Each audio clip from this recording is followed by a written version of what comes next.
नमस्कार, मी ॲडव्होकेट माधव कायदा व्हिजनमध्ये आपले मनपूर्वक स्वागत। राजकारण्याकडून मोक्का हा कायदा लावा। गुन्हेगारी विश्वात मोक्का हा शब्द सर्रास वापरला जातो, मात्र सर्वसामान्यांना या कायद्याविषयी फारशी माहिती नसते। तर बीड जिल्ह्यातील मस्साजोग गावचे सरपंच संतोष देशमुख यांची अपहरण करून हत्या करण्यात आली।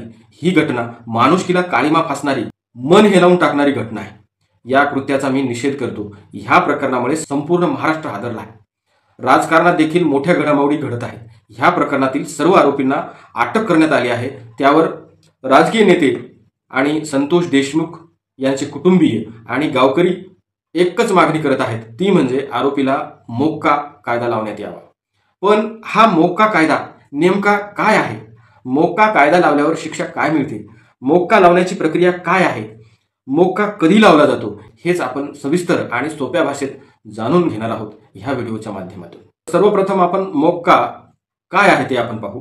तर महाराष्ट्र संघटित गुन्हेगारी नियंत्रण कायदा 1999 चा हा कायदा आहे। हा कायदा संघटित गुन्हेगारी आणि दहशतवादाचा सामना करण्यासाठी महाराष्ट्र राज्याने 1999 मध्ये लागू केलेला कायदा आहे। मोक्का कायद्यालाच मकोक्का कायदा असं म्हटलं जातं।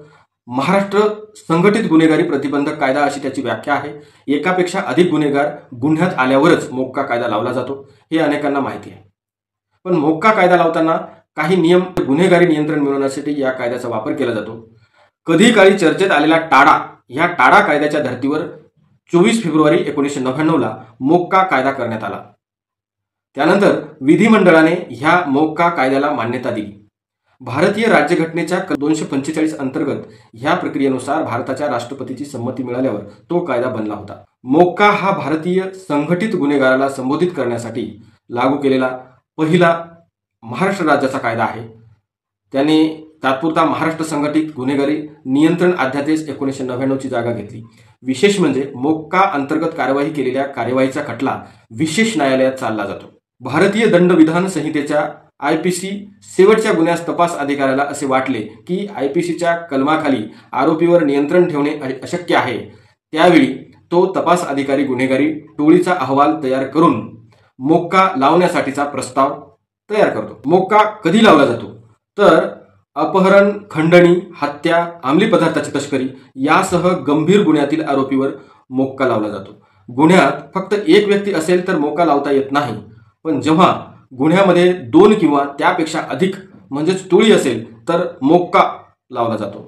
यात एक विशेष अट आहे, ती म्हणजे यातील आरोपीपैकी एकावर मागील 10 वर्षात 2 गुन्ह्यात न्यायालयात दोषारोपपत्र दाखल झालेले असले पाहिजे। विशेष म्हणजे हे बंधनकारक आहे। मोक्क्यामधील तपास पोलीस आयुक्तालयाच्या हद्दीत सहाय्यक पोलीस आयुक्त करतात, तर पोलीस अधीक्षक कार्यालयात उप अधीक्षक कार्यालय करतात। मोक्का लावण्यासाठी पोलीस महानिरीक्षक यांची मंजुरी घ्यावी लागते, त्यानंतरच मोक्का या कायद्याची कार्यवाही केली जाते। आता मोक्का लागल्यास आरोपींना सहजासहजी अटकपूर्व जामीन मिळवता येतच नाही। मोक्काच्या कलम 3(1) नुसार आरोपींना कमीत कमी 5 वर्ष आणि आरोपीवर लावलेले गुन्हे जर गंभीर स्वरूपाचे असतील तर आरोपीची शिक्षा ही 7 वर्ष, 10 वर्ष जन्मठेपेपर्यंत न्यायालय शिक्षा देऊ शकते।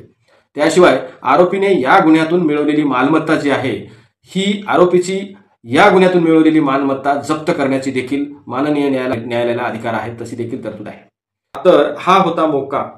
मोक्का कायदा म्हणजे काय? मोक्का लागल्यावर काय शिक्षा होते? मोक्का लावण्याची प्रक्रिया काय? मोक्का कधी लावला जातो? याबाबत कायदा काय सांगतो? ह्याबाबतचा सोप्या भाषेतला बेसिक व्हिडिओ। हा व्हिडिओ आवडला असेल तर लाईक करा, आवडला नसेल तर डिसलाईक करा। तसेच कायदेशीर नवनवीन माहितीचे व्हिडिओ पाहण्यासाठी चॅनलला सबस्क्राईब करा। धन्यवाद।